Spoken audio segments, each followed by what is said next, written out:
nga foli b'a lajɛbaga bɛɛ lajɛlen jamana kɔnɔ ani jamana kɔ kan donc aw ɲɛ b'an na cogo min na on est sur Dollar TV donc an bɛ yan nɔ an ka émission an bɛ segin a kan an tɛ mɔgɔ wele k'i dɔgɔya an tɛ mɔgɔ wele k'i dénigrer an tɛ mɔgɔ wele k'i ni mɔgɔ bila ɲɔgɔn na c'est juste k'i wele ɲininkali minnu caman bɛ bɔ i kanubagaw yɔrɔ hali ni mɔgɔ wɛrɛw b'a la k'a ɲɛsin ma n'u tɛ se k'i lasɔrɔ ni an ye occasion sɔrɔ k'i wele an ka plateau sanfɛ an b'o ɲininkaliw lase i ma bonya ani karama kɔnɔ dɔgɔkun kɔnɔna la ne ni baarakɛ ɲɔgɔn bɛ yan nɔ yɔrɔ cogo di. non a tɛ cogo la. weekend ko ni. cɛ weekend ma daminɛ fɔlɔ dɛ mais juste que. bientôt jumɛn. concert faga de bɛ yen nɔ dɔɔni dɔrɔn quoi i m'a ye wa foyi tɛ yen weekend ma daminɛ fɔlɔ sa. taara concert la. cɛ ni concert in fɔra ne kɔ est ce que concert in bɛ kɛ. concert jumɛn bolo. an ka taa ne ka kɔfɛ n b'o f'i ye quoi n'a bɛɛ fɔ sisan dɔrɔn a ma ye. voilà donc comme aw bɔra ka yɛrɛw lamɛn cogo min na on est là sur Dollar TV an ka artiste international fila b'an bolo. Prince Diallo, donc il va se présenter d'abord, c'est sa première fois sur Dollar TV, donc il va nous dire qui est Prince, à Toro, à Djamou, Prince ici, là, quelle nationalité. Bonsoir Prince. Oui, bonsoir. Comment tu vas? Ça va, là. Bienvenue sur Dollar TV. Merci, ce fut un plaisir. Voilà, équipe Bella Djelenga Foulibier. Merci. Donc il en a fait un Wadjarani, il est Mauritanie dans le cadre d'un concert. Donc, c'est qu'on a pris qu'au concert, il sera mis fort, il nous faut un fait.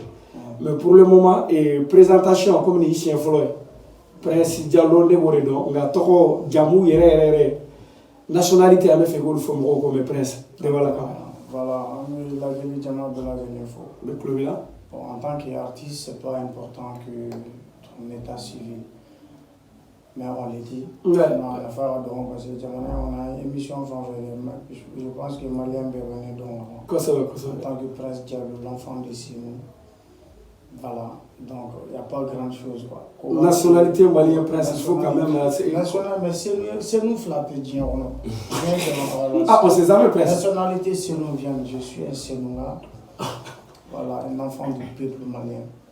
Prince. Merci. Donc, on va voir Prince Diallo la main. Et donc, il est avec Balamine, qu'on va aussi lui présenter. C'est sa première fois. On a Zigri Dalangana Dodo. Donc, on va voir la djé. On a clip là-bas, on a fait Chikosoe, on a Foigné, il est qui. Voilà, et tout de suite, il y a Boussam Seni Moulouba Amoulou Tengala. Balamine, donc, il va présenter. Assalamu alaikum wa rahmatullahi wa barakatuh. Wa alaikum salam, Bella Djé. Dieu Fantan Nambe. Ambe Mauritania no Dollar TV sanfɛ kosɛbɛ an balimakɛ bilasira aka concert la sabu ko ni fɛn min kanu ye fɛn faga a ma jufa kosɛbɛ o y'ale invité Mauritanie concert la ale y'a laɲini a ye n terikɛ don a la k'a sɔrɔ hali rappeur tɛ tabarikala o ye kanu ye sinon a tun bɛ se ka teri rappeur dɔ don a la kosɛbɛ ko a ye n terikɛ don a la zikiridala don a ka di ne ye donc an bɛ yan o de kama. Ala ka kanto. Balamine Sangare. Kosɛbɛ. Baɲas ka jelikɛ. Tabarikala o Baɲas ko yɛrɛ bɛna kuma an ye a kan kosɛbɛ kɔfɛ waati na nataw la donc yɔrɔ komi cɛ bɔra k'i présenter Prince Diallo ni Balamine u bɛɛ lajɛlen bɔra k'i présenter donc i bɛ taa ni Prince Diallo. Prince Diallo ok an bɛ Dollar TV filɛbaga bɛɛ lajɛlen fo. An bɛ bɛɛ lajɛlen fo Prince Diallo de b'an bolo yan bi. Kosɛbɛ. N'o ye ne yɛrɛ denkɛnin ye. Kosɛbɛ. Cɛ denkɛ non denkɛnin don a tɛ se ka kuma o la o. Ala ye bɔbɔw da an fana ye fulaw an y'u dilan de anw dara a y'u dilan de voilà fila mananinw bɛ cogo min na an b'u cɛ ni fulaw ye nin bɛɛ émission tɔ tɛ laban dɛ cɛ bɔbɔw kɔni ma ye bɔbɔw kɔnfilɛ don ok problème t'a la d'accord an bɛ a lajɛ Prince Diallo yɛrɛ bɛ an bolo kɔrɔ yan bi ne nisɔndiyalen don kosɛbɛ sabula mɔgɔ min don ne yɛrɛ ka dilanfɛn don quoi kosɛbɛ n'o bɛ sɔrɔ kɔrɔ i b'a dɔn i bɛ nisɔndiya kosɛbɛ i bɛ nisɔndiya kosɛbɛ ok Prince Diallo bon ne yɛrɛ bɛ fɛ k'a dɔn dɔnkilida in e donna la cogo di i y'a n t'a dɔn n b'a f'i ye cogo min na quoi dɔnkilida in a faamuna wa ne tɛ voilà dɔnkilida in a diyara i cogo di ka don dɔnkilida la fo ka se nin niveau ma. mais i b'a dɔn ko Yalo escroc yɛrɛ c'est un vrai escroc. awɔ i bɛ se k'o fɔ. parce que n terikɛ de don n terikɛ kɔrɔ don quoi. ouais terikɛ kɔrɔ an ka kɛ kɔrɔlen a terikɛ kɔrɔ ka ca n ka cɛ terikɛ kɔrɔ ye ne de ye ale sama a ye surpris n y'ale sɔrɔ yan quoi. n terikɛ kɔrɔ don. d'accord il est là a bɛ nin bɛɛ kalama quoi mais je sais pas nafigiya de don a bɛ fɛ ka mɔgɔw bila ne la quoi. Voilà déjà comme yɛrɛ b'a kalama ne y'a daminɛ ni kulonkɛ de délire drone do denmisɛnninya kulonkɛw dɔrɔn de don mais j'ai su que n bɛ se ka ko caman kɛ nin na n y'a dɔn mɔgɔ wɛrɛw y'a dɔn na k'a fɔ ko nin ye n ka baara ye depuis n bɛ kulonkɛ la mais ne yɛrɛ m'a ta sɛbɛn ma parce que arabu de tun ka di ne ye ne tun bɛ classe de kɛ je m'en fous c'était juste un délire de denmisɛnninya kɔnɔna na mais après j'ai vu que n yɛrɛ bɛ se k'a kɛ n ka baara ye mais o y'a sɔrɔ mɔgɔ minnu bɛ dɔnkili da olu la sɔnna maintenant k'a fɔ ne ni ɲɛsin a bɛ se ka ko caman kɛ quoi donc u ye ne encouragé o de la pour que n ka se ka ɲɛsin n ka baara ma et voilà. Ça fait boum. Ça m'a mis sur le dégât. Presse Diallo. Oui. Ah, tête à la créateur. Un peu pour la presse la main. Voilà comment il a aimé la musique et comment il est entré. Donc, à Boraga Bella de l'info. Presque comme il est Mauritanie. À Mauritanie, du Golokoka. Il a un concert de l'Eke. Comment tu trouves le concert? Le concert est récréé à Tougoti, à Bané Kofé. Et mon femme. Super, c'est tout ce qu'on peut dire. Ça a été vraiment super parce que déjà, on fait on peut dire. D'accord. Et puis, après la Côte d'Ivoire, c'est Yann et Negarambo.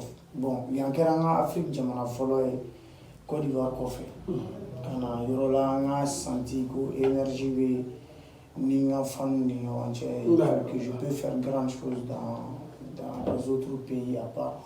Ni minde Mali bon jaran mais gɛlɛya caman yera zen ta kɔnɔna na d'accord il n'a faux organisateur ou à côté ou fait mɔgɔ caman ils ont essayé de boycotter un peu leur u ka concert basé len yɔrɔ minnu kan saliko problème mɔgɔw ko caman donna la je sais pas parce que o de ka jamana dɔ de b'a dɔn a bɛ cogo c'est exact mais c'est une occasion pour moi ka organisateur faut ka cɛsiri la parce que u boli la de faire tout leur possible pour que an bɛ se ka concert in kɛ u bɛ se ka ne ni n ka fanu gɛrɛ ɲɔgɔn na finalement ça a été comme ça et puis voilà an ye salle min kɔni sɔrɔ an sera k'o fa bon hali n'a sɔrɔ stade de b'an tun b'a fɔ Dieu merci. Agam min sɔrɔ la o jama salle min sɔrɔ la o jama de don na d'après Bala min sura o de fɔ tabarikala an ye salle min sɔrɔ an y'o jama de sɔrɔ kosɛbɛ ni stari do an b'o fana fara comme stari tɛ a bɔra ka presse lamɛn donc que le concert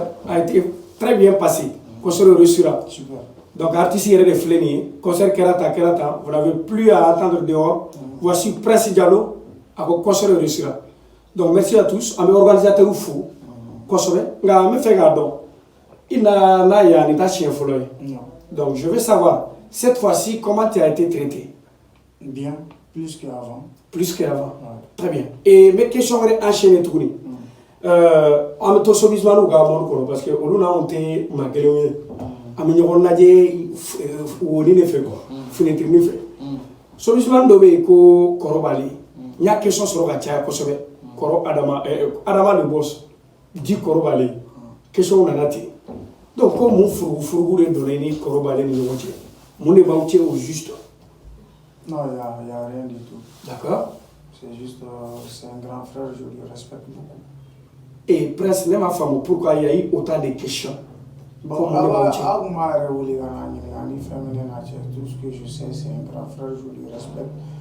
Et nega yandali follow sababu bora ale la tabarkala mais bolo be c'est-à-dire mɔgɔw bɛ ɲɔgɔn la sɔrɔ mɔgɔ de kama quoi ça c'est vrai ale ne la sale ma ne ma te ɲɔgɔn dɔn kosɛbɛ ka ne to Abidjan dɔ ye ne la sa ma ale fana sababu la kosɛbɛ bi ne ni minnu fana bɛ teriya la ne ni minnu ka di la ale fana sababu la olu fana ne donna ɲɔgɔn na c'est tout ce qui a o dɔrɔn de b'an ni ɲɔgɔn cɛ sinon sincèrement en tenant dans une musique ni la carrière canalité on se connaît pas on s'est jamais vu à de la noyée en tenant dans anti fou en nous sur bara canal de bon artiste et bien nanaï mon référence c'est quand nanaï c'est comme ça artiste est mon client je vois très bien voilà tout à fait je contracté ni moi chiche à Fogo ni était quoi non ali Bamako tenait ni moi ali label n'était label même les femmes avec glage en PP mon le tout imposé donc il y a rien entre nous c'est juste un grand frère je le respecte à part ça faut D'accord, très bien. Donc, on va la presse la main, qu'il n'y a rien, bon, une question posée. Je pense que vous aurez satisfaction dans l'émission sur Aya ta presse et d'accord. C'est comme Aya mis la route à oui, à mon barareke. Une question nous posera, à mon lassé, invitez-moi, une question nous t'a d'oria, nous t'a dénigré. Donc, à la réponse soufflée, mon boulot fait de presse dialogue, ani Koro Aramani Nyomoji. Donc, presque comme tu as un ami ici, Frédéric Créfé, Malamine, je ne sais pas, Malamine ou Balamine. Balamine. Donc, Amenani Balamine. Balamine est un clip pour Dokero ka Djemene Kosowe. Donc, Baynas, qui a bientôt 1 million de vues sur YouTube. Donc, on a fait Baynas, il y a 2 fois Baynas clip pour nous. Moi, il est qui vraiment dû le but. Il y a une explication tellement dit parce que Mauritanie, Moro Kerengenu Nebiye, nga Outidon. Et pourtant, tu es très célèbre. Donc, on a fait qui est Kofo Yang, Yanga Oufene, ou à ce qui donc qui es-tu. Alors, clip pour Baynas Sinfana, pardon, Baynas. Voilà, il y a ce cas deux fois Anyaka, d'où vient l'inspiration et le truc et autres. Voilà, donc. Non, Alhamdulillah, on a fait niveau Baynas, il y a Cheikh Tidjane. D'accord. Tidjane, il y a Kalande, Mauritanie, Faleme, Odela. Koso. Ça, c'est vrai. Koso. Il y a un Cheikh Kalande. Cheikh Kalande, il y a un Cheikh Tidjane. Tabarkala. Il y a un Baynas Kalande. Au petit, il y a un Cheikh Tidjane. Koso. Donc, juste au dit, avec Zikru Keleni, là, il a là, Astaghfirullah, Solatul Fati, avec Keleni, il a Astaghfirullah, il faut, Allahumma salli, il faut, et puis cela là, qu'il a gagné là, il a la chama. Donc, on peut dire, Tidjania Kalandi, pour le faire, il n'est qu'à Karamoye, n'est qu'à Karamoye. Donc, il chèque à la Karamoye. Donc, il chèque vraiment à ce qu'il y a. Bela jirem da yo so Shakti Yandila for fast. Tabarkala. Nega sera bena Sheikh Ibrahim Yasma. Ne ziguru ne Muhammad na. Lia ata ulula fo ata bla. Oluya amine mina fo Sheikh Ibrahim Yasma ata se Shakti Yandila. Koswe. Mais mika kumatike ebe ziguru dongli deta. Mais ante ne ta don quoi. Ne ma famu koswe. Il y a des fois ça, qu'il a ni Wurudi ou des Wurudi de que tu fais.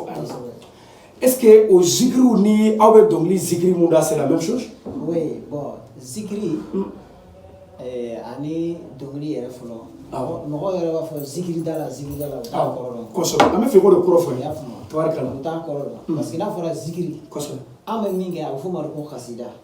Ah oui, minke quoi. Voilà, ame minge quand migrota. La ilaha illallah. Allahu Allah, la ilaha illallah, Allahu Allah.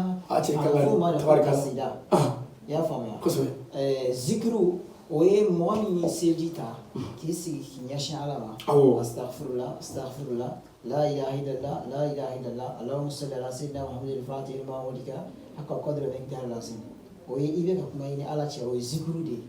Donc o zikru intali ka ada ni nusonja ni jama farano ka olu ke khasida ya famia. Koso. Ala koso. Zikru khasida nashid ni shitikeli. Prince ni mingi ka fo ma ko nashid o domini. Ya famia. La musique. OK. Donc khasida oye an misiki ka minda ibe kitabu dale. Shebra miasi dongli munu sebe ala kira ka Muhammad Bushiri dongli munu sebe oye munu fa ala kira ma ibo luda ka chambuda dala wera e joro bawso je ko ala kira kanuna ba donc bi kon tambati ambo Koso. ana na barma ke de place na ala juste de bagnas ka jeli ke ni ne ka shit fen kera bagnas de et bagnas de kan ale de fana e ne la bo tabarkala. dala Mais bagnas est réforme ou est doni jondo parce que mo chama be kana jolu ba bagnas folo ni ne era ko sa Sheikh Ibrahim e ka fo nyas ba Nyas. Sheikh Ibrahima. Nyas. Voyez baraji biolo plan duru sur ça. Tabarkala. Allah ko sebari bela gele. Ya fa. Jurumu biolo plan duru ala o josi abila. Tabarkala. Banya sa ko to ko Sheikh Ajab. Tellement la ko ma do. Sheikh ko la Ajab. Ya fa nya. Koso. A san biolo plan duru de balo. San biolo plan san duru. A den biolo plan duru de so. Tabarkala. A be fatu kuma na asura kala den million biolo plan duru de ba ko. Acha. Ah, ma ba. Wa aka Misri kaulaka. Misri njo ka ba we rata do ko pied utada pied ndado. Pied ke me Misri. Misri ma bamba nyas nyene. Misri mbana we ajate utara pied so biuro vla ani du. Oh, anti to ko dem senu bi. Ante ko famde. Ante kaulaka do ante fendo. Ite baynas ka jamana yɛrɛ fɔ mɔgɔw ye. Clarique a bɛ yɔrɔ min fɛ. Baynas c'est sénégalais. Sénégalais do. Voilà, très bien. Wolofɔ de do, sénégalais de do, mais malien de do, mauritanien de do, nigérien de do, gambien de do, français de do. Kosɛbɛ. Parce que Baynas de ye waju kelen paye. Min ka kalanden bɛ diɲɛ fan bɛɛ. Min kanulen do diɲɛ fan 14 bɛɛ. Wa photo bɛ diɲɛ fan bɛɛ. Baynas photo bɛ dɔw ka so olu yɛrɛ t'a dɔn yɛrɛ. Uta do wa ça c'est dɔw ka moto la u t'a dɔn. Ana kɛ sa min bɛ kana o de ye Baynas ye. O de do. A ka ca nin bɛ wolofɔ ka fɛn bɛɛ kan. Bon n'i bɛ fɛ k'i den dɔn ko i den ye den ɲɛnama ye k'a bɛ se k'i ta sini. Ni photo in yira la n'a y'a kɔ dɔ la dɔrɔn a la fili. Ya Allah. A ye nin bɛ dɛ. N'i ye nin photo yira i den na n'a girinna a kan dɔrɔn a bɛ mako ɲɛ i ye. Tabarika. Mo kɔrɔbɔ classe kan. Foyi b'a ne ni nin fana don ɲɔgɔn na. Baynas kelen de ye ne ni Prince don ɲɔgɔn na. I b'i da don o yɔrɔ in na dɔɔni parce que Baynas yɛrɛ de kanuba fana y'ale ye. Prince Diallo ye. Prince Diallo mɔgɔw ɲɛ b'a rappeur lama de la. K'a sɔrɔ Ala John dafalen de don. N'i ye Prince ka buruju ta a bɛ taa yɛrɛ sɔrɔ fo Sidi Modibo Kane de la. Tabarikala. Donc o b'a ɲɛ ɲɔgɔn fɛ mais o t'a faamuya quoi. O b'a ye a bɛ ka fɛn ci n y'a sɔrɔ sanfɛ fɛn ni dilan o kari la. Nka Ala mɔgɔ fana dafalen don quoi. Parce que Cheikh Ibrahim Niass yɛrɛ mɔden fana. Ne kɔni ni ko ye ne ɲininka ne b'a fɔ ko Prince kɔni a rap dɔrɔn. A furumuso o ye Cheikh Ibrahim Niass mɔden ye. Prince furumuso. Nin rappeur in furumuso. An bɛna so o ɲininkali bɛ maa min bolo o kɔni o tigi bolo ye. N'i ye ne o kɛrɛfɛ i man k'i yɛrɛ ɲininka dɔrɔn. Non o bɛ faamu. Fɛn fɛn mana fɔ ne ye ne ɲɛ tɛ Prince la ne ɲɛ bɛ Baynas de la Prince la. Mɔgɔ yɛrɛ tɛ Baynas kanu fo a yɛrɛ k'i kanu ale bɛ ten. C'est à dire fo se k'a kanu fiyewu fo ale yɛrɛ k'i kanu. An bɛ dugawu kɛ Ala ka segin an ɲɔgɔn Mauritanie. Amina arabi sa. An b'a walawala kosɛbɛ. Amina arabi sa. Jamana in kɔnɔ Cheikh Ibrahim Niass ka kalifa baw de bɛ Mauritanie. A ka kalifa. A caman o kɔni i ye tɔgɔ dɔw fɔ fɔlɔ la. Baw de bɛ yan nɔ diɲɛ fan bɛɛ quoi. I y'a faamuya ka karamɔgɔya yɛrɛ kɛ lugu ye sukoya c'est à dire k'a yira k'a fɔ karamɔgɔya tɛ falatɔya ye. Cheikh Ibrahim Niass de nana n'a ye a cɛ ka ɲi a bɛ pari cɛ. Non, on a tout. Tabarikala. Aw bɔra ka Balami lamɛn sisan sur le clip Baynas. Donc minnu ma taa clip lajɛ. Allez-y regarder le clip. Donc clip Saramaba avec YouTube kan bientôt 1 million de vues. Donc mɔgɔ minnu tun tɛ Balami dɔn a bɔra ka dɔɔni fɔ an ye sur lui-même en question. Nka présentation na dɔɔni bɛ Balami ka kumaw jɛ. An bɛna segin o yɔrɔ la. Donc Balami yɛrɛ y'a fɔ sa a ye Baynas kanu kun minɛ. Nka n bɛ fɛ i yɛrɛ k'a fɔ n ye. Baynas i tun bɛ kalandenya dilan k'a ka tariku kalan k'a dɔn k'a kanu wa walima i y'a kanu ten. Kabini ne fitinin na depuis ne ka dɔgɔ ne bangena ka kuranna kalan de sɔrɔ an ka so ne fa ye karamɔgɔ ye. Tabarikala. A bɛ denmisɛnninw d'a ma u b'u kalan a bɛ mɔgɔw mago dilan donc an bangena k'o de sɔrɔ so. An fa y'an don madarasa la ka tila k'an don duguma kalan na mais ne y'o de f'i ye n ko Cheikh Ibrahim Niass ka ko ye kabako de c'est à dire mɔgɔ tɛ se k'ale photo ye k'a kanu f'a yɛrɛ k'i kanu quoi. Ni mɔgɔ y'ale kanu c'est à dire n'ale ye mɔgɔ kanu ni o y'ale ye dɔrɔn o b'a kanu. Komi bɔra k'a fɔ ko ni denmisɛnnin y'a ye denmisɛnnin kodɔnbalini n'o y'a ye n'a y'i ko dɔn a ma a tɛ mago ɲɛ. Walayi bilayi ne de y'a f'i ye n'i bɔra a t'a kɔrɔbɔ ni min y'a kɔ don sisan t'a ɲininka kɔfɛ i b'a lajɛ i b'a den lajɛ ani min y'a kanu i b'a lajɛ. A ko dɔw bɛ yen olu ye wilibaliw ye sa. Ne fitinin ni ne bɛ taa kalanyɔrɔ la ne bɛ tɛmɛ ne bɛ to k'a fute ye atelier dɔ la quoi. Ka di ne ye ne bɛna filɛ ten a kɛra ne kɔnɔ k'a fɔ Baynas yɛrɛ bɛ o dugu in de la o y'a sɔrɔ an bɛ Côte d'Ivoire a kɛra ne kɔnɔ Baynas bɛ Côte d'Ivoire n bɛ photo in filɛ kuma bɛɛ don dɔ fɔ n ye n den atelier tigi in tun tɛ yen n ye lamu ta dɔrɔn ka taa photo in tigɛ k'a nɔrɔ fɛn dɔ la ka don i kana. K'aw ma sa fo bi fo Baynas yɛrɛ ne guide fo ka na ne bila a ka jamana la fo n y'a ye n y'a bɔdenw ye n y'a ka kalandenw ye ka na n fana k'a ka dɔnkili daba ye parce que ne tun bɛ zikiri la depuis n fitinitɔ madarasa so la livre bɛ yen a bɛ dɔnkili d'a kɔnɔ n'aw taara gɛrɛjiya la a bɛ dɔnkili fana da donc ka na an kɛ bi ala kira ka jeli kɛ an bɛ ala kira fasaw lamɛn ala fasaw lamɛn o bɛɛ la an ma dɔn i y'a faamuya depuis ne da tura Cheikh Ibrahim Niass la ne ka kow da yɛlɛ ne tun ma deli ka avion yɛrɛ ye ɲana kuma da aéroport mais depuis i ye vol dumanw ta depuis ne ba Niass fasa da ne ma jamana miiri n kunna ne ma n'i ma taa yɔrɔ min ayiwa wajibi de i y'a faamuya ne ka passeport kɔnɔ cachet tɛ yen c'est-à-dire cachet yɛrɛ bɛ ɲini ka a bila yɔrɔ bɛ ɲini ka dɛsɛ a bɛna kɛ i bɛna double kata ta parce que ni passeport fara Cheikh Ibrahim Niass kɔsɔn dɔrɔn kanu kabi ne ma ne bɛ se k'a fɔ depuis ne bɛ Bamuna na i fana ta kanu banya o tɛ wulibali ye mɔgɔkɛ n'i b'a fɛ ka kɛ fly i b'a fɛ i kunna ka ja i ka don alijinɛ kɔnɔ ba Niass kanu ko n'i bɛ fɛ ka kɛ fly ayi n bɛ sɔn ka tugu cɛkɔrɔba lamɛn mun ye filaw ta fan an k'o bɔ a la cɛkɔrɔba yɛrɛ ye fila de n'o dɔ bɛ kɛ fly ye o tɛ kojugu ye dɛ maa bɛ vol dumanw ta fɛn e ni silamɛya o tɛ kojugu ye awɔ ne ye silamɛ ye ou bien i bɛ ɲamina de patron ko to yen sa patron k'a ko to yen n'i ye silamɛ kɔni ye mɔgɔ ka dinɛ o ma sigi ala kira yɛrɛ donc an ma tila ni ye presque on ne trompe pas min ye kabako ye ne yɛrɛ nana nin ye ne siɲɛ fɔlɔ de ye mais ne taara Niass ka kɛnɛ kan ne taara sɔrɔ yen fana falen don ba Niass ka mɔgɔ misiki kɛra la i b'a fɔ ko kɛnɛ kun sigilen don ba Niass de mais a ma bali n na parce que fani in bɛɛ de ye kelen ye ba Niass kanu tɛ se ka ye presse la ko ba Niass tɛ ale yɛrɛ kanu o presse fana ka fani na u ye layidala fɔ ka tila ka fɛn ci d'accord non faamuna karamɔgɔkɛ question wɛrɛ bɛ yen i kan ka mun répondre an bɛ ji min quelques minutes donc i ni presse Diallo bɛɛ lajɛlen donc ça va être réciproque.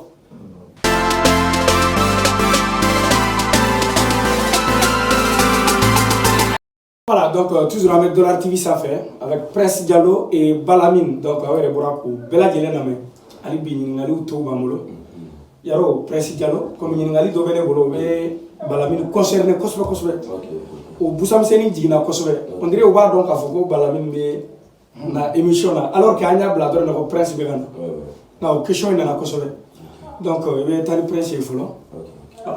Prince bon i b'a dɔn ko mɔgɔw bɛ ka ɲininkali min kɛ fan bɛɛ ne yɛrɛ bɛ ka kuma in mɛn ko est ce que e furulen don wa. bien sûr ne furulen don depuis 2017 i furulen don denw b'i bolo wa parce que mɔgɔw t'a kalama o fana i y'a ɲɛfɔ k'i da don a la dɔɔni k'a ɲɛfɔ mɔgɔw. parce que ne muso ye muso suturalen don a bɛ furu de kɔ a tɛ tɔgɔ.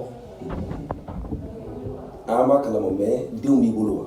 denw b'i bolo mais i ni muso i ko a da suturalen don a tɛ olu ma d'a ye quoi. a tɛ dɔnkili lamɛn a tɛ réseau kan a tɛ WhatsApp kan a tɛ TikTok kan a tɛ diɲɛ foyi kan. a tɛ dɔnkili lamɛn. hali e ta. non ne terikɛ filɛ a y'a ye siɲɛ kelen. n'a fɔra k'a tɛ dɔnkili lamɛn o t'o lamɛn de o. jago de y'a to a ma cɛ bɛ dɔnkili da o t'o lamɛn de.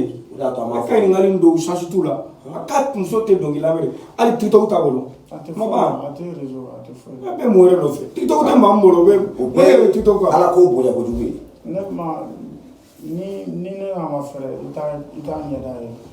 mais ne taara ko ne b'a ye ne t'a ye. non ne bɛ san 2 yɛrɛ ta ye ne terikɛ filɛ a ye siɲɛ kelen. ok yanni n bɛ sa dɛ e dun kɔnɔ ko bɛɛ de bɛ réseau in kan. a bɛ kɛ cogo Prince Diallo de filɛ TikTok Prince. famille ni baara tɛ kelen ye an terikɛ. TikTok a ka nin kuma ye mun fɔ. famille i ka du ani i ka baara tɛ ɲɔgɔn ɲɛ sira. c'est exact. nin kuma in diyara n ye trop. est ce que a diyara e ye. ni muso min bɛ e fɛ n'a y'i ye cɛtiri bɔ ni fɛnw na n'a maloyara n'i y'a bila a tɛ cɛtiri bɔla in kɔ a bɛ yɔrɔ de kɔ a bɛ e yɛrɛ de kɔ cɛtiri bɔla in b'a d'a ma de e yɛrɛ b'a d'a ma c'est à dire Prince Diallo o ye dɔnkilidala de ye mais ni ne donna an ka so ne yɛrɛ bɛ yen quoi. ayi kuma banna. ko Prince Jamalawuli k'u b'a fɔ ne Prince de ma ko Jamalawuli a bɛ Jamalawuli yan. ale ma ye dɛ. yanni ninnu bɛ sa dɛ. donc Balamine ɲininkali yɔrɔ dɔ bɛ yen k'an k'o dafa an bɛ sɔrɔ ka Prince Diallo sɛnsɛn ka se kɛnɛ kɔnɔ ko question diyara dɛ ko Haruna Sangare ka kalanden de ye Balamine ye an ko d'accord ni Prince y'an permettre ni Prince nana n'a ye an ye supposition kɛ si jamais Prince vient avec Balamine question n'ala sɔnna an b'u ɲininkali k'a la donc nin kuma in ye tiɲɛ ye wa yalima tiɲɛ tɛ de. bon alhamdulillah an bɛ se k'a fɔ ko an b'a fɔ tiɲɛ don. Tabarikala. Parce que ne ye Baɲas ka jelikɛ de ye. I y'a faamuya. Baɲas ka seku minnu bɛ Mali kɔnɔ. Parce que Baɲas ye a b'a fɔ Baɲas de ye énergie ye. Secondaire minnu bɛ Mali kɔnɔ. Awɔ. N'olu bɛɛ dajuru bɛ Baɲas bolo. Olu bɛɛ lajɛlen ye ne ka karamɔgɔ ye. Tabarikala. I y'a faamuya. Haruna Sangare b'o olu la. I y'a faamu. Donc mɔgɔ min y'a fɔ ko ne ye Haruna Sangare kalanden ye a ma nkalon tigɛ. A ye tiɲɛ fɔ. Nka k'i kalan wala la o karamɔgɔ tɛ. Non walan kalan tɛ. O tɛ. O kalan tɛ. Nka i b'u. Komi ne ye Cheick Baɲas ka kalanden ye. Awɔ. Donc Baɲas ka kalifa de ye Haruna Sangare ye. A ka kalifa lasigilen dɔ de ye Haruna Sangare ye Mali kɔnɔ. Donc ni ne dun ye kalanden ye ne tɛ Mukadamu ye ne tɛ Cheick ye ne tɛ kalifa ye. Donc ne ye muridi gansan de ye. Wa muridi tɛ foyi muridi kɛ foyi ye kalifa kɛrɛfɛ a ka kalanden kɔ. Ne ye muridi kalanden min ye. Donc i bɛ ka jala min fɔ o de ye Haruna Sangare ka jala de ye kalifa o ye. Kalifa de ye. Haruna Sangare ye kalifa de ye. Cheick Baɲas mɔden bɛ yen nɔ. Imam Cheick Tidiane Cissé. O de ye Cheick Haruna Sangare kɛ kalifa ye Mali kɔnɔ. Mais ne yɛrɛ ka wurudi minɛ mɔgɔ minnu na o ye Cheick Mahi Haidara de bɔnsɔnw de ye. Parce que wurudi Baɲas yɛrɛ ka sira ka don Mali kɔnɔ mɔgɔ fɔlɔ min nana n'a ye o de ye Cheick Mahi Haidara ye. I y'a faamuya. O Cheick Mahi denkɛ fɔlɔ o de ye Cheick Muniru ye. Donc Cheick Muniru fana denkɛ fɔlɔ ye Cheick Mahamadu Arabi Haidara ye. Ne ka wurudi minɛna ninnu de la. D'accord. Olu de y'a yira ne la ne ye kalanden de ye wa ne wolomali tɛ Baɲas ka fɛn kɔnɔ. Baɲas ka taga sira la ɲɛ hasidiya tɛ yen. Ni ne ye kalanden e ye kalanden ye a bɛ ne kunna e ka fisa ni ne ye a bɛ e fana kunna ne ka fisa ni ne ye. Bonya ni bonya dɔrɔn.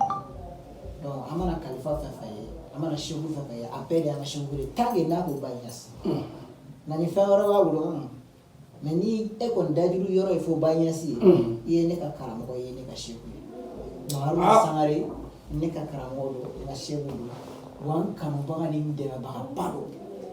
Tabarikala. Parce que depuis ne yɛrɛ ye zikirida in daminɛ mɔgɔ fila cɛw kun na min ye n dɛmɛ kosɛbɛ kosɛbɛ. Awɔ. Haruna Sangare Cherif Tidiane Haidara. O ye min kɛ n ye Haidara in Baɲas kanu kosɔn mɔgɔ ma cɛ ma sɔrɔ fɔlɔ min y'o kɛ n ye. Haruna Sangare. Kosɛbɛ. A ye koba de kɛ n ye quoi mais n profiter k'a fɔ yan fo Nouakchott. Inchallah. Ka plateau ba in kan. Haruna Sangare b'a mɛn inchallah. Devant Prince Diallo devant vous tous k'a fɔ ko Adja Mariétou den ma ko a ni ce. Inchallah a bɛ foli ma. A b'a kɛ ne ye Ala de kama a b'a kɛ ne ye Baɲas de kosɔn. Tabarikala. Baɲas a bɛ fɛn fɛn kɛ ne ye ko Baɲas k'a sara ye. Ni ye dɔrɔmɛ kelen di ni ne ye dɔrɔmɛ kelen d'e ma sisan ne y'a di ma Baɲas kosɔn. Ni ne bɔra sisan a bɛ doubler. Tabarikala. Ko bɛ i ye fɛn kanu i dara fɛn na ka se degré min ma ko bɛ i nafa n'o de ye. Kosɛbɛ kosɛbɛ. Voilà donc ne bɛ se ka n ka diɲɛ fɛn bɛɛ di mɔgɔ ma Baɲas kosɔn. Parce que dalen b'a la. Baɲas de ye ne dayɛlɛ quoi wa ale de ye clé ye. Baɲas ka kuma dɔ bɛ yen ko ni mɔgɔ min y'ale ye mɔgɔ min y'ale kanu k'i bɛ don a jinɛ kɔnɔ e bɛ mun faamu o la. Tabarikala. An bɛɛ kɛra kanuba ye. Ne bɛ fɛ ka minɛ den ka sɔrɔ i ma san a sigilen filɛ. I ko cogo di. Den ye k'a sɔrɔ a ma san a sigilen filɛ dɔrɔn a ko wa man yuhibbuni wa man yarani fi jannati khuldi bila buhtani. Nin yɛrɛ ko ɲɔɲalen sa foli ɲɛna fɔ. Cheick Tidiane ko Diao maa min mana ne Baɲas maa min mana ne Baɲas kama k'i bɛ don alijinɛ kɔnɔ ko siga foyi t'a la o ko munna ko parce que k'ale ye Cheick Tidiane ka kalifa ye. Tabarikala. Ko wa ale bɛ kuma in fɔ tuma min na fa t'ale la n kana t'ale la. N ka cɛ an ma c'est à dire baro bɛ sigi siɲɛ wɛrɛ Prince Diallo faniw ko concert min kɛra sisan k'u ma wasa quoi. Ma wasa mɔgɔ caman fɔ an bɛ na caman bɔra yɔrɔw la ka na a fosi to ko caman min kɛra a la. Kosɛbɛ. Mais Prince ko n y'a sɔrɔ an ka cɛkɔrɔba dɔ ko in ye Ala de ta ye. Kosɛbɛ ko in ye Ala de ta ye. Voilà donc ko in kɛra Ala de ta ye donc an bɛ taa ka na. Kosɛbɛ dugulawuli presse. N'a nana an bɛ stade lawuli quoi Moritani stade. Baasi tɛ an bɛna an dafalen sɔrɔ. Voilà. Tabarikala i ka nin kuma in nin diyara ye kojugu aw bɔra ka Bala min lamɛn vraiment c'est fantastique aw bɔra ka min mɛn nin de y'a yɛrɛ yɛrɛ ye donc a ka karamɔgɔya bɛ Haruna Sangare la sɔrɔ cogo min na a y'a fɔ aw ye ninnu ye Alamɔgɔw de ye ninnu ye diinɛmɔgɔw de ye a bɛɛ lajɛlen bɔra ka kuma mɛn a ye kuma bila yɔrɔ min n bɛ Prince Diallo ta o yɔrɔ la juste Prince on est toujours sur Dollar TV n b'a dɔn ni sunɔgɔ bɛ ɲɛ la ou bien d'accord ça o tɛ problème o bɛ faamu Prince d'accord i ka fan minnu bɛ yan Moritani dugukolo ko kan a bɛɛ tɛ Nouakchott yan dɔrɔn concert kɔni kɛra Nouakchott nka i ka fan caman bɛ Moritani dugu wɛrɛw la bon i ka concert kun bɛnna ni seli yɛrɛ wagati de o y'a sɔrɔ caman bɛ yan donc an ye fɛnkɛ lase a ma mɛn an y'olu ka ɲininkali camanba de sɔrɔ k'a fɔ ko yalima ko Prince b'a programme ka segin ka na olu ɲɛnajɛ tuguni wa du moment que olu ye concert raté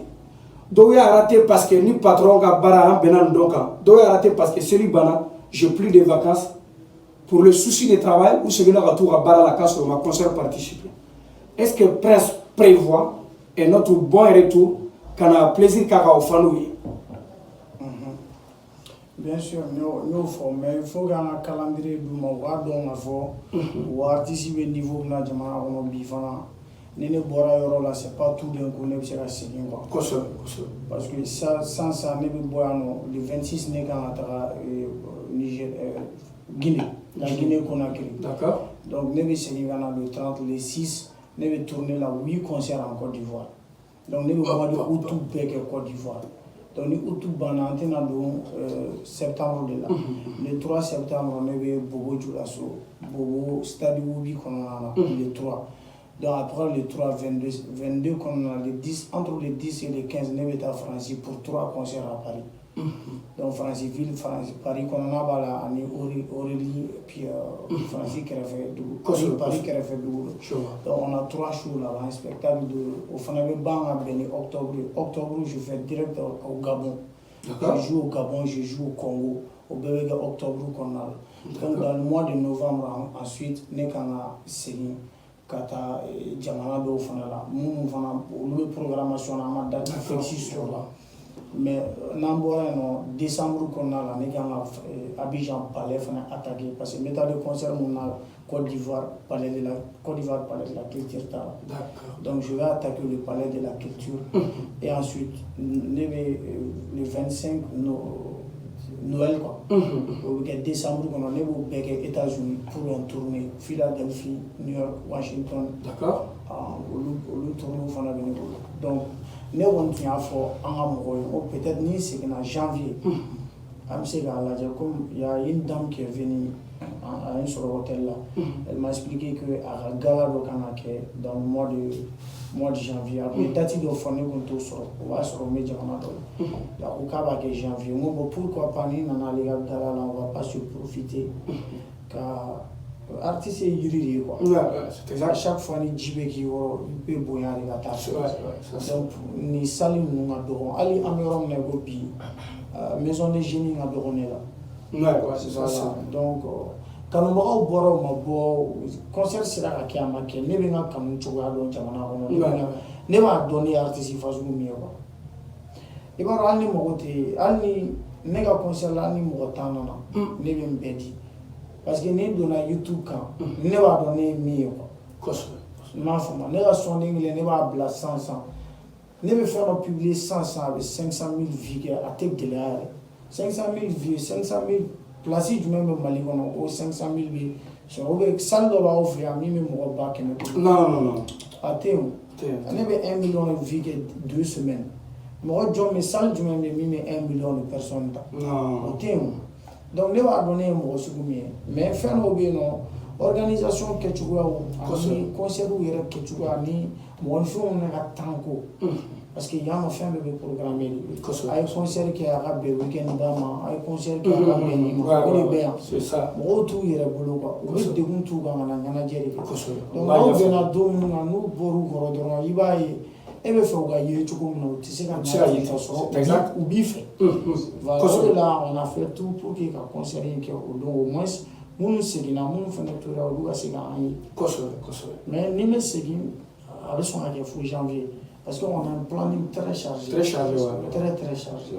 C'est artiste où le monde a dit bébé c'est là il y a donc c'est comme ça quoi. C'est bon ça. D'accord. On voit la presse Diallo-Lamé, les fans de Mauritanie. Donc, presse prévoit bien qu'un retour demande au Kawi. Voilà, donc il est très chargé, presque dans 6 mois, sinon dans 5 mois, à planning faire le peuple. De toute façon, Aouna Boa Kalama, ni évolution mimi. Sovismano Gabara, ate Motofo là. On sait que l'on a fait Gandadie, avec da Orola. Donc, presse Amna Euro Missisa. Ko Oluba est tout le temps, il y a concert Mikela Mame Malala Bamako. Donc, Joe Bala et vidéo. Joe Bala Sénégal, Maro Liba, donc quand même bon. Joe Bala et Denis Joe Bala. Et il te faut camarade Joe Bala, idéno. Joe Bala, tu seras un malien. Ok. Donc, Balaba, avec Balaba, il s'agit bien du Joe Bala. Donc, presque à Denou. À Denou, à Yamene. Et autour. Ah, Wari Balache, ne compte faire pour la reine. Balamoussa Sanou, le directeur de l'entreprise Haha. Ouais, c'est ça. Ah non, il y a une entreprise de Haha.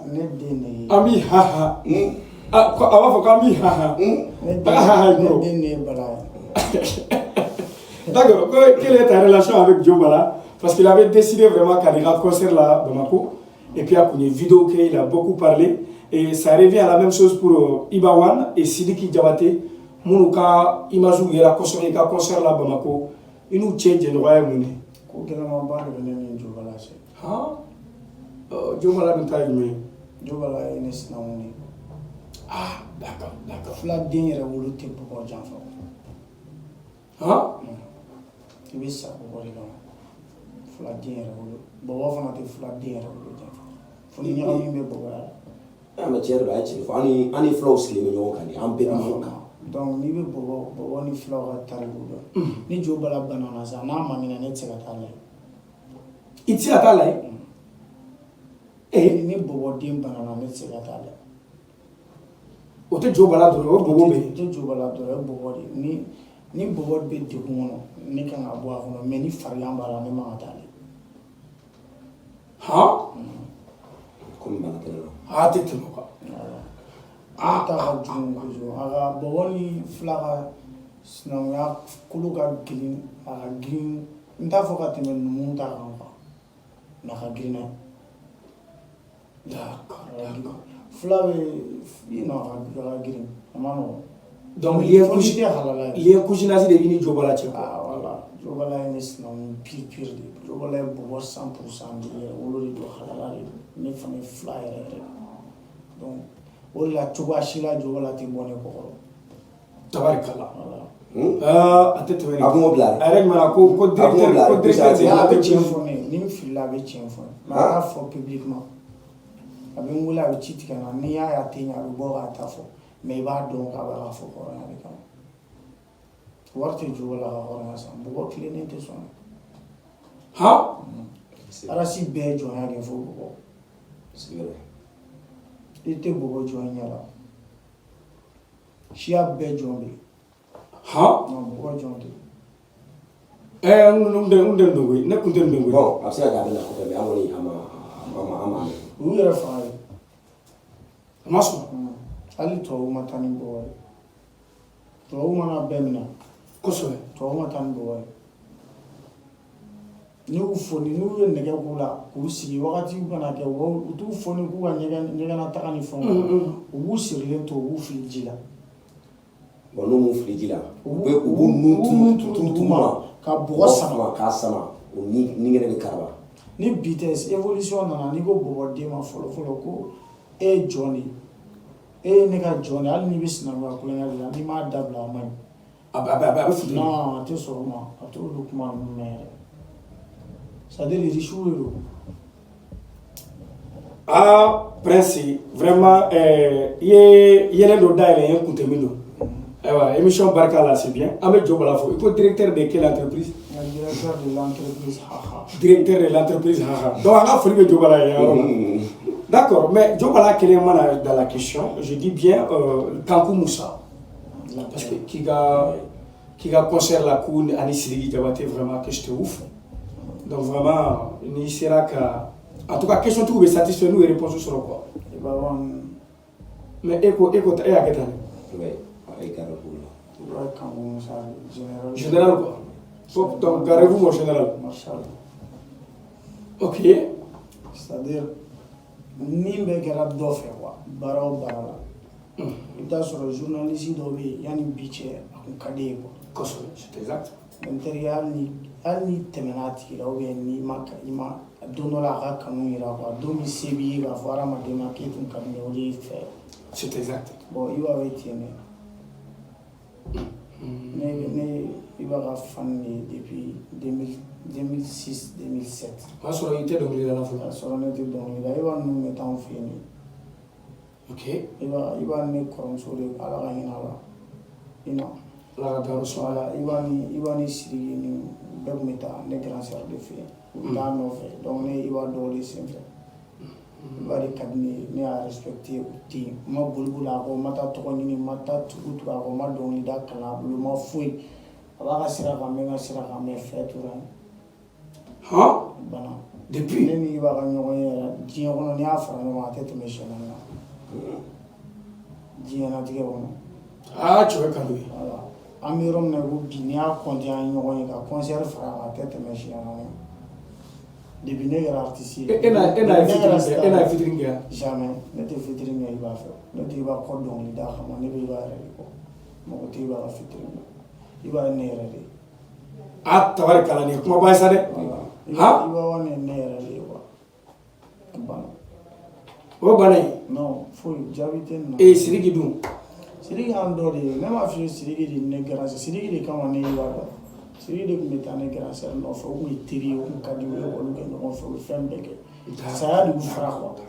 Ne y'a fɔ Sidiki ye don min na ko ne de ye karisa dɔgɔnin y'a sɔrɔ a sigilen don ala de b'a dɔn.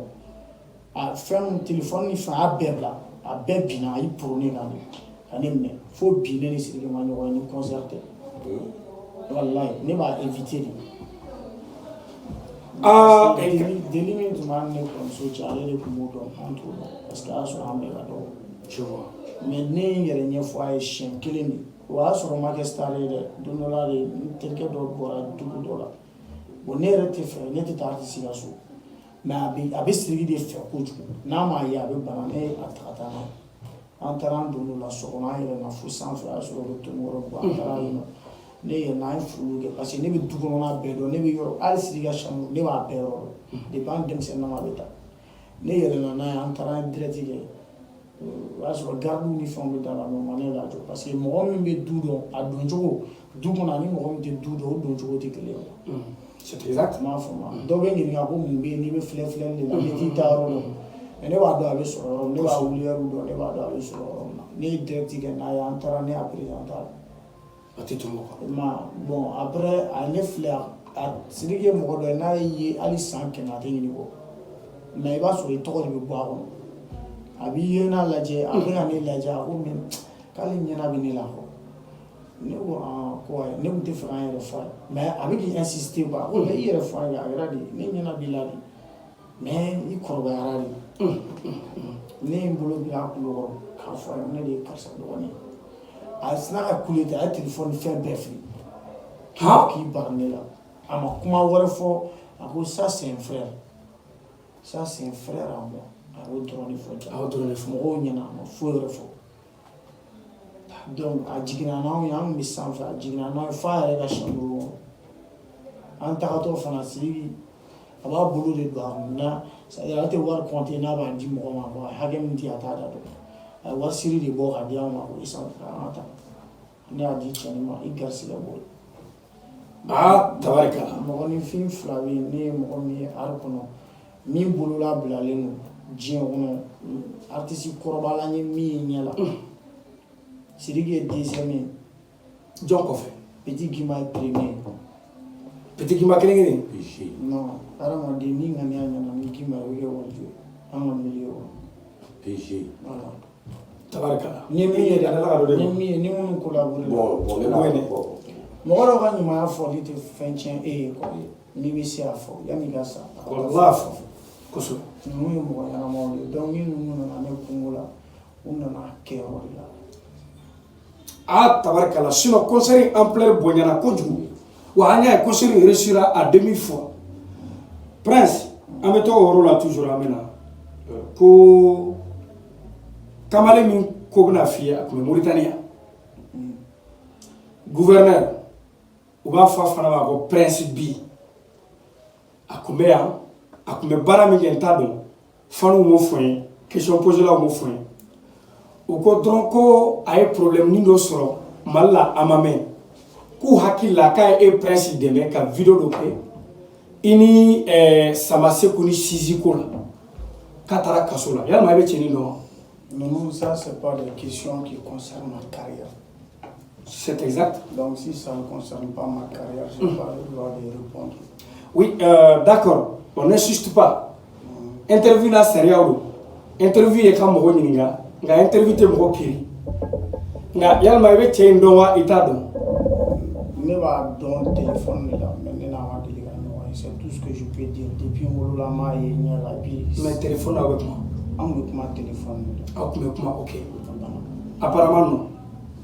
Non, apparemment non, comment dire, genre, je ne mais je ne sais pas na photo que c'est tout ce que je peux dire. D'accord. Voilà la question Jabi, mais selon presse, anga tableau et ante kiri, ame segaka. Comme à beau faire émission, anti-wele qui juge, anti-wele qui dénigre, anti-wele qui n'est pas blanc. Donc l'invité a le plein droit de répondre ou de ne pas répondre. Donc, principaux question posée par comment il y a ko n'intaga carrière intéressée. Donc, à tes tièdes, ou comment téléphoner là. Je pense que votre part est claire. Nambora et Président, tu vas nous dire quels sont tes projets musicaux dans les jours à venir. Le programme oui, na kera chogo chogo. Bon, ni ne kon ambi domina, ni ne ko menenye. Fait no bi nye beta soro, dumuni no bi nye beta soro do ya do. Ok, ça c'est vrai. Ok. Voilà. Bon, on a une tournée. D'accord. Ensuite, Balami aussi doit faire un album. D'accord. Voilà. En plus, ne fana kama musique chamambo, ni na clip chamage. Parce que ni kera ni yelena bara mi ku bi bolo ni chien kele me do fa koso c'est exact pour y gati no la sanga ti problème mais sanga marali koso kasika mara voilà ni mo bi fe ni sirani mi ka no blado c'est exact bon avant chessi voilà donc Ahmed Balamine tu vas nous dire on est presque à la fin donc il va soigner il est en Mauritanie, non? Je ne sais pas, c'est ta première fois ou pas? Oui, c'est une chef en Mauritanie. Donc tu vas nous dire comment tu as trouvé la Mauritanie et tu vas nous dire aussi, Malien Mouroubéen, nous sommes Sobis, nous sommes Domilda, nous sommes Zigrida.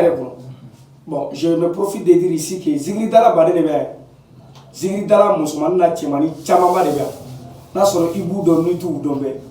Donc il y a la Malien Béa, Malien Yoro Tata Blobla. Presse et référent dans la voix malien rappeur badé les biens. Donc ni elle a aucun connaît. Conseil même il a dit donc nous mamou bien nous be gila de. Juste Mauritanie alhamdulillah. Tabarakallah. Parce que nous oui ne kan ba. Koso. Ne kan ba tele ni presse ba. En tant que balance kan be presse. Koso. Ne presse tali. Tabarakallah. Na mbalma mu be ana. Ni balma mi ko ko ni na ko ni. Mais en l'a dit. Tout l'a dit, mais en l'a dit. Koso. Ni ko zigir la il faut que il est faire le bida ko.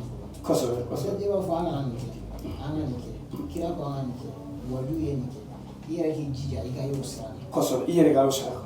Exact. Adiema par adiema. Koso. Zigir la e adie confiance. Zigir Président a kuma kɛ ala kun bila ɲɛ kɔrɔ. Kuma yɛrɛ b'a lo. Zigiri dara ye. I bɛ diinɛ de sira kan. Président bɛ fɛn fɛn sɔrɔ.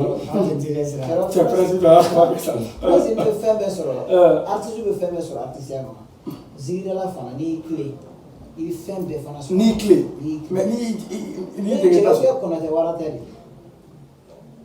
Presque le gars yoke, nous t'avons pas vu. Ya konate warateri. Bon, après ne benga zigirala, ne ni presque rien à faire. Presque c'est la fouille la ni mariane. C'est exact, au Djeleno. Ya fama. Jogo sugu bela ke presque là. Jogo sugu bela ke ni la. Ne le se la presse don ta da fait parce que avant qu'on est à la mort. Tu vois aller yɛrɛ bolo ale bɛ calculer ko ne ye silamɛya ka tɛmɛ ale kan parce que ale yɛrɛ ka silamɛya ka bon ka tɛmɛ ne ta kan ne fana yɔrɔ a tɛ tɛmɛ ha ne b'ale filɛ mɔgɔba ye ka tɛmɛ ne kan ale fana bɛ ne filɛ mɔgɔba ye ka tɛmɛ ale kan hali n'a sɔrɔ a bɛ ninnu kɛ ah non ninnu si tɛ o dusukun de don i y'a faamu dusukun de don a dusukun bɛ ala fɛ ne bɛ se k'a fɔ ne ni presse jɛnna a ma mɛ nka yɔn kanu in bɛ yen kabini waati yɔrɔ mɔgɔw de bɛ giri presse kan k'a wele o t'a sɔrɔ presse de tun bɛ ne wele a tɛ ne sɔrɔ ha ale tun bɛ ne wele n ka telefɔni na ne b'a lajɛ n b'a lajɛ n ko rappel de don rappel voilà mais parce que n b'a ye an tɛ sira kelen kan ne b'a ye dɔrɔn an tɛ sira kelen na mais ne nan'a ye nin rappel yɛrɛ ni yɛrɛ ka fisa ni ka girin ne yɛrɛ parce que fɛn bɛ k'a bila ka ne wele o ka bon ne n'ale fila bɛɛ kosɛbɛ chef Ibrahima Niasse kosɛbɛ donc fo a asili a bɔra nɔrɔ de la nɔrɔ de b'a to ale b'a ye ne bɛ ka min fɔ n'a b'o kan tu vois Allah ka ala fo ni a ka carrière ye o fana yɛrɛ bɛ ala fo ka barika da ne ni prince ka ɲɔgɔn dɔn tabarika an bɛ taama ɲɔgɔn fɛ alhamdulilah ni ala safa mɔgɔw bɛna an fila bɛɛ furu la tuguni fo ka taa fɔ min kɛra ne se ka min fɔ maliyɛnw ye presque a ko a ma daminɛ fɔlɔ non inchallah non a b'o cogo la a b'o cogo la a ye journée ba minnu fɔ c'est à dire fo ka taa fɔ min kɛra a bɛ juguya ka tɛmɛ nin bɛɛ an bɛ dugawu k'a ye si ni kɛnɛ ala k'o d'a ma amina yarabi amina e yɛrɛ yarabi kulo bɛ mankan na kosɛbɛ jamatigi ni bɛɛ kosɛbɛ wallahi wuli de don kosɛbɛ dugu wuli presse ale kelen a n'a ka dugu wuli a kelen bɛ sanu fa cogo ne yɛrɛ b'a fa nka e ka ne sigilen lajɛ a kɛrɛfɛ ha ne nana conseil la presse nana ko fa ne do ala mais ne tun bɛna caméramania de kɛ presse min caméramania fan jumɛn de y'a kɛ k'a filmer tabarika i y'o kun dɔn wa ayi k'a fɔ a ye dɔrɔn n ka cɛ ne y'i ta e yɛrɛ de ba ɲɛsi ne ɲɛkɔrɔ o kuma Ignace ne y'a dɔn k'e ye ba ɲɛsi kan i m'a fɔ ko n ka to k'a fɔ ko Ignace ni si ka fɔli la i ti jɛn ka Ignace n y'a fɔ prince n'a Ignace ka di ye i denw bila k'a fɔ lahara jɔ don bilahi ba ɲɛsi ni garanti an bɛ ɲɔgɔn sɔrɔ a diɲɛ Ignace baara banna tabarika la donc aw bɔra k'aw ka kɔrɔbalen lamɛn mɔgɔ bɛ zigirida kɛ aw yɛrɛ tulo bɛ bala min ma kan donc nin y'aw ka pari ye prince an ka taabolo la n'i k'i ye zigirila ye a dɔn i ni mɔgɔ gansan tɛ kelen kosɛbɛ parce que misali la sisan prince bɛ se ka ko dɔw kɛ a bɛ se ka yɔrɔ dɔw la o bɛ se ka ko dɔw kɛ mɔgɔw t'a ye koba ye kosɛbɛ mais misali ne ka n jɔ kare kɔnɔ ne ni gorobinɛba dɔ ka n bolo meleke a kan kosɛbɛ ha k'i zigirila tɔ yɛrɛ ka ani muso kɔntine voilà ka prince nu ba an ka hakili to an ka ko kɛcogo la sanfɛ bɛ ne diya an ka to ala ko in na fɛn bɛɛ bɛ sɔrɔ ala ka an laban ɲɛ ala ka an yiriwa amina yarabi mashallah amina yarabi mashallah amina sisan ayi yafa aw question b'a kɔnɔ o prince e bɛ ka prince cɛ la de n'o tɛ fɔra yan nɔ ko a bɛna featuring kɛ prince yɛrɛ fɔlɔ bɛna featuring kɛ k'a sɔrɔ a y'a dɔgɔninw sɔrɔ cogo min na ka sɔrɔ k'o fɔ donc prince conseil pour tes jeunes frères qui sont là au moins donc ça les encourage. non cɛ ne kɔni a ye taa fɛ dɔrɔn. o t'a fɛ dɔrɔn donc rappeur k'aw ka taa fɛ dɔrɔn zigiridala ka karamɔgɔ bɔra k'u conseiller rappeur ta k'aw ka taa fɛ dɔrɔn parce que aw b'a kɛ tan de quoi. rappeur yɛrɛ ye tɔgɔ tiɲɛ de a ye taa. yo donc o kelen don quoi on est ensemble. donc prince question dɔ la il y a plus de 10 questions minnu ko ko prince va featuring kɛ voix in kama donc caméra bɛ yan prince bɛ yan seko ni dɔnko min bɛ prince la n b'a fɔ sa featuring freestyle i b'a kɛ to dɛ an tɛ dɔnkilida kanbɔ i ye featuring min fana fɔ a bɛ sira la ayiwa baasi tɛ i ni prince yan voilà n bɛ dɔ la dɛ tabarikala ale bɛna dɔ fɔ dɔnkilida la ale bɛna fɛn ci ani voix d'or ale bɛ sanfɛ fɛn ci an bɛ sira e bɛ dugumada di ne bɛ kɔrɔla kɔnɔna fɛn ci tabarikala a bɛ émission da donc prince Diallo la voix d'or donc an bɛ yan prince non nin bonya n ye nin d'i ma Les mecs là, on flappe les doigts. Et moi, c'est ça. Et le document fait, tu allais sans piper. Mali Bé, il va dire Mali Bé. Voilà, Mali Bé. Rappel kata wajul goro la woro be kela chale o be kew rappel be ta wajul goro me ka mi goro me ka duma feti wajul goro la afo la fe presi wajul goro duma feti ci de waye mi goro me a go waye feti ga minu wajul la melaw olu fele ba olu era go gla ka la sa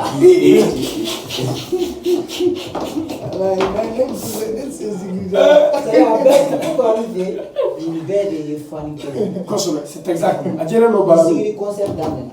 Moi, quel est mon bita? Voilà, il y a un rappel au concert d'année. Il va me depuis Wadjuri Jama ko Dlankarla. Ah. Donc, quand nous dormons de quoi? Quand nous nous rappelons des Maliens, un bête de Joli Kirini. Mais rappel est imam Sénégal. Wallah. Rappel Fonagado ko ne zigirela de mbalma do nkoro do ndo ma boye mais c'est Allah ale se gane la difana parce que ne la difana wana ale ne gida sababu do yana na tan feta wallah wike alhamdulillah ni prince de ne c'est Mauritanie koso merci blanca donc presse Diallo freestyle Nisuruku babi baromina uti waramasata nangara baubi kana minga ye baransi jaloga eske kamale numene do eske sumuru numene fa na efechi ga fefechi ye duma fechi glankarela chekala sameta ga fefechi ne sans fefechi manusi champion presse. Bonjour à tous, donc Balamine, Amabare, donc venez avec Balamine.